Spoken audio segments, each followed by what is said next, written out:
사도 바울은 분쟁으로 얼룩진 고린도 교회에 편지를 보내면서 지난 13장에서 가장 좋은 은사는 사랑이다라고 밝혔습니다. 그리고 오늘 14장에 와서는 이 은사들을 이제 질서를 잡습니다. 먼저 질서가 필요하다고 말하는데 33절에 보니까 하나님은 무질서의 하나님이 아니시오 말합니다. 하나님은 질서의 하나님이라는 거예요. 교회는 질서가 중요합니다. 그래서 이제 통역의 은사가 없는 상태에서의 방언은 금지시킵니다. 28절을 같이 읽겠습니다. 만일 통역하는 자가 없으면 교회에서는 잠잠하고 자기와 하나님께 말할 것이요. 네. 개인적으로 기도할 때는 방언 기도해도 되는데 공적으로 대표 기도를 한다든지 이렇게 공적으로 기도할 때는 방언 기도하지 마라. 그것을 옆에서 통역을 해줄 때에만 가능하다. 그리고 통역을 할 때에도 이제 규칙이 있습니다. 27절을 읽겠습니다. 만일 누가 방언으로 말하거든 두 사람이나 많아야 세 사람이 차례를 따라 하고 한 사람이 통역할 것이요. 네. 세 사람까지만 이제 방언 기도하게 하고 차례를 따라서 이제 통역을 하게 해라. 이 차례라는 말은 이 분깃, 몫이라는 의미가 있습니다. 각자 부여된 분깃만큼, 각자에게 주신 몫만큼만 질서 있게 해라 라는 것입니다. 질서가 중요하다. 예언도 마찬가지입니다. 29절 읽습니다. 예언하는 자는 둘이나 셋이나 말하고 다른 이들은 분별할 것이요. 자, 예언도 최대 3명까지 하고 또 그 예언을 분별하라고 말합니다. 분별이 굉장히 중요해요. 성도들은 하나님의 예언의 말씀을 들을 때 무턱대고 받아들이지 말라는 거죠. 분별해라. 판단하고 식별하고 의심해보고 검증의 절차를 거쳐라는 것입니다. 무엇으로 검증합니까? 성경 말씀에 비추어서 저 예언이 하나님의 말씀에 일치하는가, 또 기도해봐라, 또 묵상해봐라, 서로 또 나누어 보아라. 그래서 하나님의 뜻을 분별해야 한다라고 말을 합니다. 아울러 예언한 자들은 자기가 예언할 때 다른 사람이 또 예언을 하기 시작하면 멈추라고 합니다. 30절과 31절 읽겠습니다. 만일 곁에 앉아있는 다른 이에게 계시가 있으면 먼저 하던 자는 잠잠할지니라. 너희는 다 모든 사람으로 배우게 하고 모든 사람으로 권면을 받게 하기 위하여 하나씩 하나씩 예언할 수 있느니라. 아멘. 먼저 예언받은 사람이 예언하다가 또 누군가가 예언을 하기 시작하면 먼저 말한 사람이 멈추라는 거예요. 뒤에 있는 사람이 기다리는 게 아니라 먼저 말한 사람이 멈춰라. 이것은 먼저 된 자가 양보해야 된다는 겁니다. 뒤에 따르는 사람, 먼저 믿는 사람이 뒤에 믿는 사람보다 더 성숙하기 때문에, 그리고 믿음이 더 있기 때문에 믿음이 약한 자들, 성숙하지 못한 자들, 또 다음 세대를 포함하는 거죠. 다음 세대들을 위해서 멈추어주고 기다려줘라. 그래야 질서가 세워진다. 교회는 세상과 다르다는 것이죠. 세상은 권력 있는 사람이 말합니다. 권력 없는 사람은 듣고만 있어야 되지만 교회는 반대다 말하는 거죠. 자, 그러면서 이렇게 바울은 은사 문제를 쫙 결론 지으면서 한 문장으로 요약합니다. 40절 읽습니다. 모든 것을 품위 있게 하고 질서 있게 해라. 품위와 질서, 예의가 있어야 된다, 질서가 있어야 된다 말합니다. 그동안 이게 없었던 거예요. 품위가 없고 질서가 없고 그냥 자기가 은사 받았다고 막 자랑하고 다른 사람이 이렇게 뭐 하려고 그러면 내가 하고 있잖아, 가만히 있어 하고 이제 그냥 찍어 누르고 어지러웠던 거예요. 이제는 공동체의 덕을 위해서 품위 있고 질서 있게 은사를 사용해라 라고 말합니다.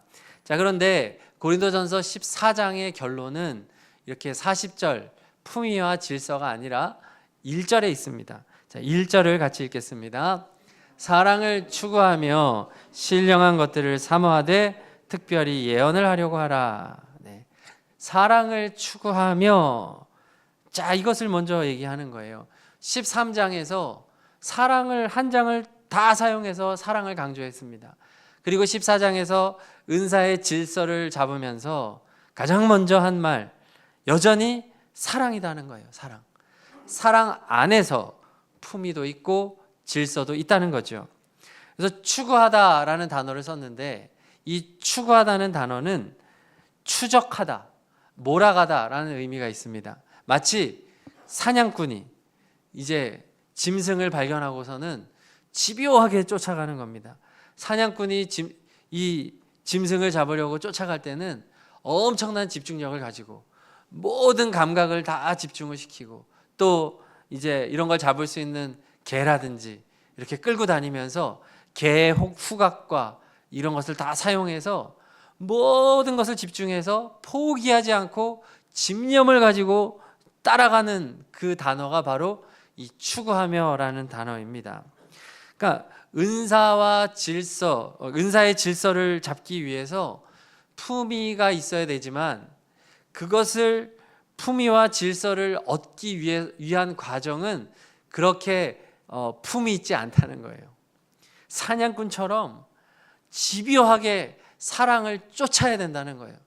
사랑으로 해야 된다. 사랑이 아니면 안 된다. 사랑에 대한 아주 강력한 마음과 확신과 갈망을 가지고 은사를 사용해야 된다는 거예요. 그리고 사랑을 쫓는다는 거, 이것은 우리가 지난 13장에서 사랑이 무엇인지 나누었습니다. 13장 4절에서 7절까지 사랑은 15가지로 말을 했습니다. 그 목록들, 오래 참고 온유하고 시기하지 않고 자랑하지 않고 쫙 나오는 이 15가지의 성격은 사랑인데, 이 사랑은 바로 예수 그리스도의 성품이라 말씀을 드렸습니다. 한번 보십시오. 저 사랑의 성품으로 살고 계십니까? 인간은 도저히 이룰 수 없는 엄청난 경지입니다. 참는 거 정말 힘들죠. 온유한 거, 이거 만만하다는 얘기예요. 만만한 사람 되는 거 좋아하는 사람 없습니다. 시기하지 않는 거, 이웃이 땅 사면 왜 이렇게 배가 아프고 남이 잘 되는 게 왜 이렇게 싫은지. 자랑하지 않는 거, 하루에도 전화만 붙잡으면 자랑이죠. 다 자랑입니다. 교만하고 무례히 행하고 다 우리 인간의 어리석음인데, 어느 것 하나 제대로 하기 어려운 존재가 우리 인간이에요. 왜냐하면 사랑의 속성은 다 예수님의 성품이기 때문에 인간으로서는 도저히 이룰 수가 없습니다. 그래서 12장 31절에 보면은 너희는 더욱 큰 은사를 사모해라 라고 하면서 13장에 사랑을 말한 겁니다. 사랑은 은사라는 거예요. 은사가 무엇입니까? 선물이에요. 노력으로 되지 않아요. 은사는 하나님이 임의로 나에게 주시는 것입니다. 내가 아무리 사랑으로 살아야지, 사랑으로 해야 되는데 아무리 해도 안 된다는 거예요. 사랑은 내게 주어져야 된다. 사랑은 하나님이 내게 내려주셔야 된다. 하나님이 내게 은혜를 베풀어 주셔서 나의 성품을 하나님이 바꿔주셔야만 된다. 왜냐하면 예수님의 성품이기 때문입니다. 그리고 예수님의 성품이 내 성품이 되기 위하여 우리에게 요구되는 바가 있는데, 바로 오늘 14장 1절이 말한 것처럼 사랑을 추구해야 된다는 거예요. 그냥 가만히 있으면 사랑의 사람이 되지 않는다는 거예요. 신앙생활을 하면 그냥 직분이 온다고 해서 사랑이 오지 않는 거예요. 속히 지도자가 된다고 해서 사랑으로 되는 게 아니라는 거예요. 사랑을 추구해야 된다. 마치 사냥꾼이 짐승을 쫓아가듯이 사랑 아니면 나는 안 돼. 내 모든 것을 집중해서 끊임없이 사랑을 쫓아가야 된다. 그 사랑이 누구라고요? 예수 그리스도라고요. 끊임없이 예수님만 바라보라는 것입니다. 예수님만 의지하라는 것입니다.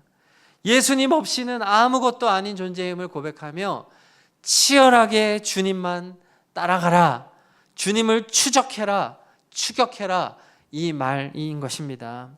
그렇게 신앙생활 하게 될 때, 예수님을 치열하게 따라가고 바라보고 처절하게 주님만 의지하며 살아갈 때, 그때 내 안에 열매가 맺혀지는데 바로 사랑의 열매다. 예수님을 막 바라보고 주님을 생각하고 주님의 말씀을 생각해 보니 참아야 되는 거예요. 우리 예수님 어떻게 하셨지? 참으셨구나. 나도 참아야지. 주님을 바라보고 주님을 계속 생각했더니 어느 날 보니 나도 예전보다 훨씬 더 참는 사람이 되어졌다는 것이죠. 옛날에는 아무리 노력해도 온유하지 못했습니다. 까칠하고요, 예민하고요, 욱하고요, 버럭하는 사람이었는데 예수님을 치열하게 따라가다 보니까 우리 예수님께서 내 마음을 바꿔주셔서 언젠가부터 내 마음이 부드러워져 있는 거죠. 시기하지 않습니다. 자랑하지 않습니다. 교만하지 않고 무례하게 행하지 않고 자기의 유익을 구하지 않고 성내지 않고 악한 것이 생각이 나지 않고 불의를 기뻐하지 않고 진리와 함께 기뻐하고 모든 것을 참고 믿고 바라고 견디게 되는 것입니다. 이것은 되어지는 거라는 것이죠. 사랑해야지로 되는 게 아니라 예수님을 바라봐야지, 예수님을 생각해야지, 예수님의 말씀에 귀를 기울여야지. 그러다 보니 내가 예수님을 닮아가는 것이죠. 우리는 결국은 보는 대로 닮아가는 존재입니다. 아무리 얘기를 들어도 결국 본대로 행하는 것이 인간입니다. 저도 어렸을 때는 부모님이 아침마다 창문을 열고 그러면 얼마나 짜증이 나는지, 잘 자고 있는데 깨우는 건 아니에요. 온 집안의 창문을 다 열으면 얼마나 추운지, 한겨울에도 그 이불 속에서 탁 떠는데 또 막 쓸어요. 막 청소기 돌리면 얼마나 불편합니까? 자식이 차라리 깨워가지고 너도 청소해야 하면 얼마나 좋아요. 가만히 더 자고 싶은데 너무 추워 죽겠고 막 마음은 불편하고 우리 엄마 아빠를 왜 이렇게 요란 법석을 떠나 막 그랬는데 나이를 먹고 나니까 내가 그러고 있어요. 보고 배워요 다. 그렇게 싫었는데 보고 배워요. 우리는 말한 대로 배우는 게 아니라 보고 배우는 존재라는 거죠. 예수님만 집요하게 바라보시기를 축복합니다. 사람 바라보니까, 사람을 자꾸 모델 삼으니까 우리가 이상해지는 거예요. 예수님을 집요하게 바라봐서 예수님이 뭐라고 하셨지? 예수님이 어떻게 행동하셨지? 예수님에게만 귀를 기울이다 보면 예수님 닮아가게 되는 줄로 믿습니다. 그렇게 예수님을 닮고 나니까 내가 품이 있는 사람이 되는 거예요. 질서 있는 교회가 되어져 있는 것입니다. 방법으로 되는 게 아니라는 거예요. 인간의 노력으로 되는 게 아니라는 것입니다. 자, 그렇다면 예수님을 어떻게 따라갈까요? 어떻게 주님을 더 추적할까요? 바울은 오늘 방언보다 예언을 중요하게 말을 하는데 2절에서 5절 앞에 있는 부분이 있겠습니다. 방언을 말하는 자는 사람에게 하지 아니하고 하나님께 하나니 이는 알아듣는 자가 없고 영으로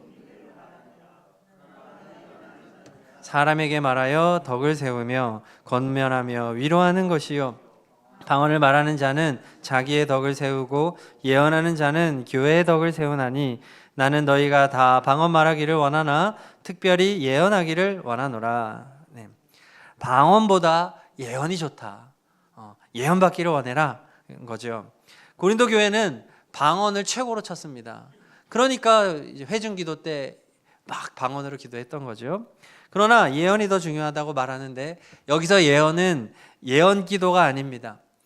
그냥 미래를 알아맞히고 점쟁이처럼 그런 게 아니라 여기서 예언은 하나님의 말씀을 비밀스러운 그 계시를 이렇게 잘 풀어주는 그러한 은사를 말을 합니다. 하나님의 말씀을 잘 풀어서 설명하는 은사가 바로 예언의 은사입니다. 지금 이 시대는 아직 성경과 신학이 정립되지 않은 때입니다. 초대교회.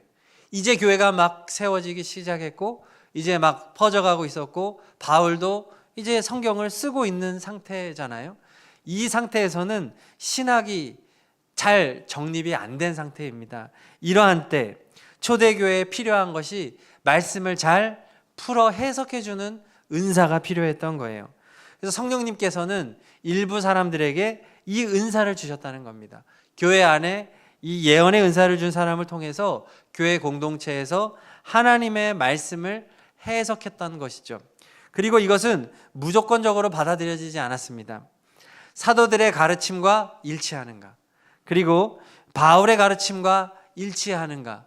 또 예언하는 자들 간에 상호 간에 협력하고 협조하고 서로를 견제하면서 검증의 과정을 거쳐서 교회에서 받아들였던 거예요.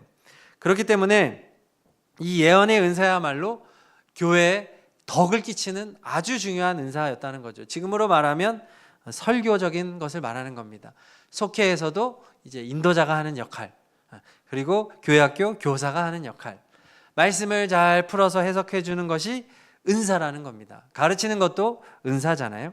그래서 이는 이제 결국 우리가 사랑이신 예수님을 추구하라고 하는 것은 말씀 중심으로 살라는 것입니다. 성경 말씀을 가장 중요하게 생각하고 성경 말씀을 통해 예수님을 바라보라는 겁니다. 성경이 말하는, 성경을 통해서 예수님이 어떠한 분인지를 날마다 알아가라는 것입니다. 구약도 다 예수님 얘기입니다. 성경은 다 예수님이에요. 어디를 펼쳐도 예수님 얘기입니다. 성경을 통해서 예수님이 누구신지를 날마다 알아가야 되고, 그리고 주님의 말씀에 순종하며 살아가라. 말씀 중심, 성경 중심을 말하는 거예요. 결국 오늘 사랑을 추구해라라는 말은 성경을 통해서 예수님을 만나고 예수님을 따라가고 그분의 말씀을 순종하라라는 의미인 것입니다. 결국 사랑으로 살라, 이건 예수님으로 살라, 이것은 말씀으로 살라는 얘기입니다. 성경, 사랑, 예수님 다 같은 말입니다. 자, 2025년이 이제 2주 남았습니다. 올 한 해를 돌아보며 이런저런 회고를 하고 반성을 할 것입니다. 그때 우리가 가장 중요하게 생각해야 될 반성의 질문이 무엇이냐 하면 내가 얼마나 말씀과 동행했느냐, 이것입니다. 내가 얼마나 말씀을 추구하였는가. 내가 밤이나 낮이나 주님의 말씀을 내 마음에 또 머리에 담아서 늘 묵상하고 읊조리고 말씀을 따라 살았는가. 늘 이 질문을 던지시기를 소망합니다. 말씀과의 동행이에요. 그리고 다가오는 새해, 우리의 결심의 1순위는 다른 것이 아닙니다. 말씀과의 동행이 되어야 하겠습니다. 네. 그래서 내가 성경을 읽는 것이 어려운 분들은 큐티가 좋습니다. 큐티가 도움이 많이 됩니다. 큐티를 통해서 날마다 꼭 큐티책 자그마한 거 하나만 있으면 그 한 장, 2장, 보통 2장의 분량을 날마다 아침마다 읽으면서 하루 동안 그 말씀을 묵상하고 또 펜으로도 한번 적어보고 은혜를 나누면 좋습니다. 큐티, 우리 속회에서도 큐티하는 속회들 열심히 큐티하시기를 바랍니다. 또 성경을 통독하는 것입니다. 성경을 그래도 나름대로 목표를 세워서 그동안 성경을 읽기가 너무 어려웠던 분들은 그래 1년에 1독은 해야지, 이 정도의 목표를 한번 세워보시기를 바랍니다. 기존에 읽었던 분들은 조금 더 늘려보시기를 바라고, 또 성경을 한 번 더 연구를 좀 한번 해보고, 성경을 추천하는 방법은 장마다 제목을 한번 붙여보세요. 나만의 제목. 성경을 읽고 나서 내가 이 장에서 마음에 와닿았던 것을 나만의 제목으로 딱 한 문장, 한번 두세 단어도 괜찮아요. 내 나름대로 문장도 괜찮고, 하여튼 제목을 붙여보시면 도움이 됩니다. 그러면 나의 성경이 되는 것이거든요. 그렇게 어찌됐든 말씀과의 동행을 결단하는 것입니다. 그래서 치열하게 말씀과 동행하고 또 기도하는 거죠. 말씀 붙잡고 기도하시기를 축복합니다. 말씀 없이 기도하면 내 뜻대로 기도하고 내 마음대로 기도하고 하나님의 뜻과 어긋나는 기도를 할 가능성이 높기 때문에 말씀을 묵상하고 오늘 말씀이 나에게 주는 그 은혜를 따라 말씀을 붙잡고 기도하는 말씀 기도를 하시기를 바랍니다. 말씀과 기도와 말씀에 따른 순종, 또 말씀에 따른 찬양으로 살아가는 우리 성도님들 되시기를 바랍니다. 그러면 하나님께서 우리 마음에 변화를 일으켜 주셔서 예수님 닮게 하여 주셔서 질서 있는 교회, 질서 있는 가정, 품위 있는 교회와 가정, 우리의 일터 되게 하여 주실 줄로 믿습니다. 이 시간 찬양하고 기도하겠습니다. 우리가 추구해야 될 우리 예수님, 주님을 간절히 소망하고 바라보면서 찬양하겠습니다.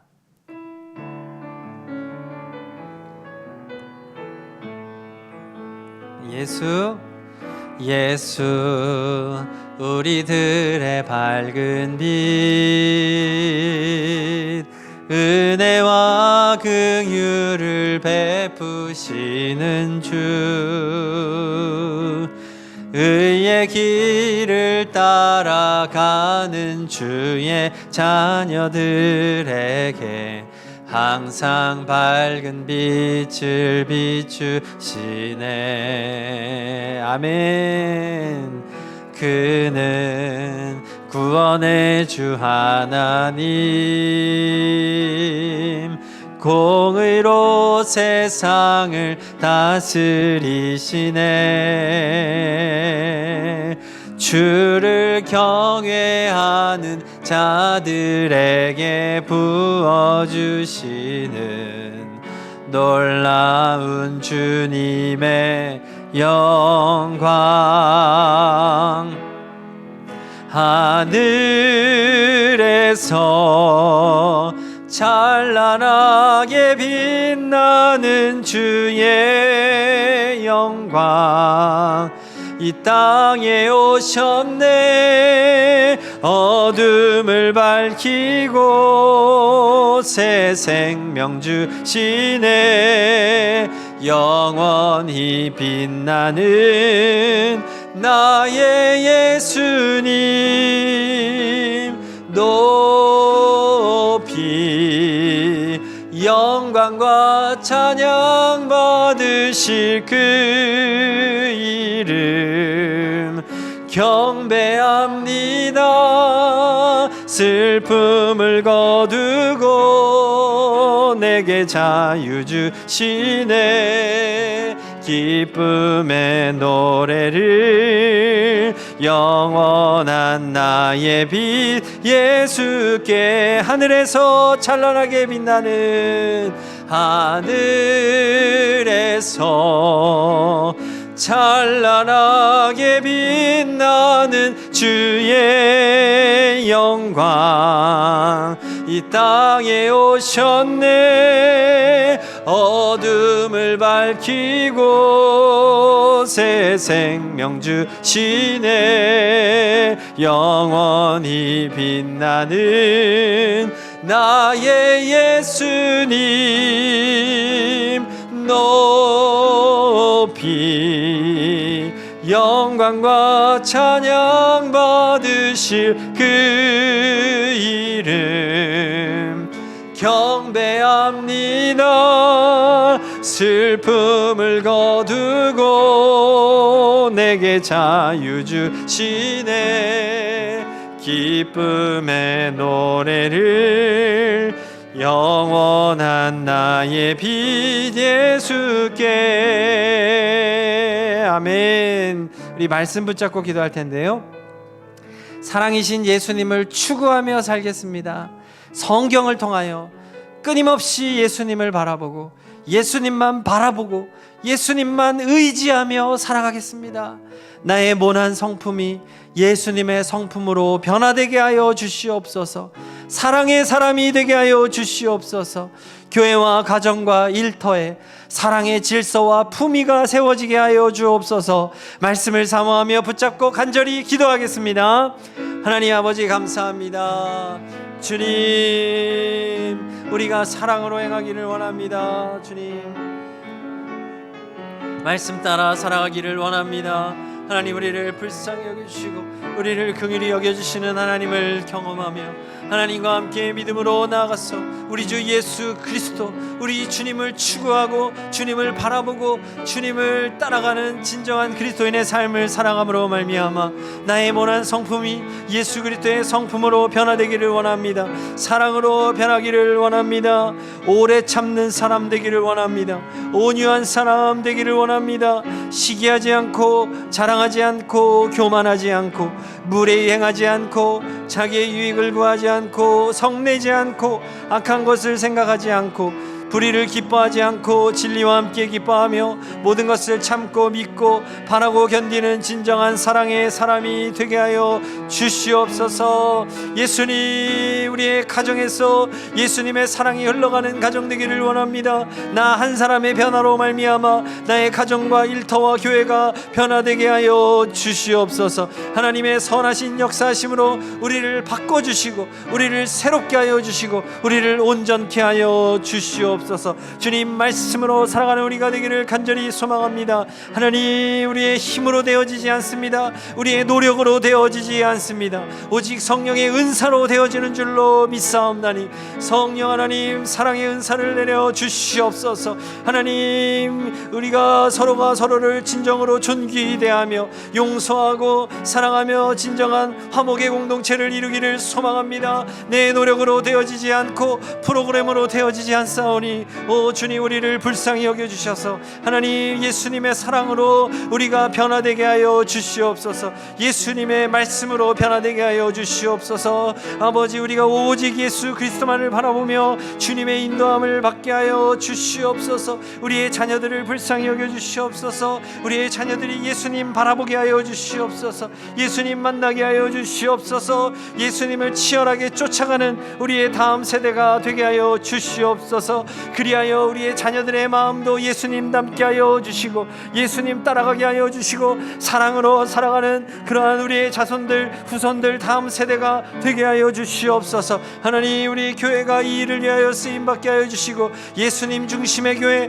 말씀 중심의 교회, 진정한 신앙 공동체가 되게 하여 주시옵소서. 우리 가운데 기도의 불이 붙게 하여 주시고 애통하는 마음으로 하나님 앞에 나와 기도하고 간구하며 하나님, 밤이 멀어지고 주님 앞에 나와 기도하고 간구하며 주님의 말씀 앞으로 나가는 거룩한 신앙 공동체를 이루게 하여 주시옵소서. 아버지, 우리를 붙들어 주시옵소서. 아버지, 우리를 온전케 하여 주시옵소서. 주님, 뜨겁게 기도하며 주님을 바라보는 진정한 공동체, 사랑의 공동체를 이루게 하여 주시옵소서. 주님, 주님, 주님 모든 것을 맡겨 드립니다. 주님 사모합니다.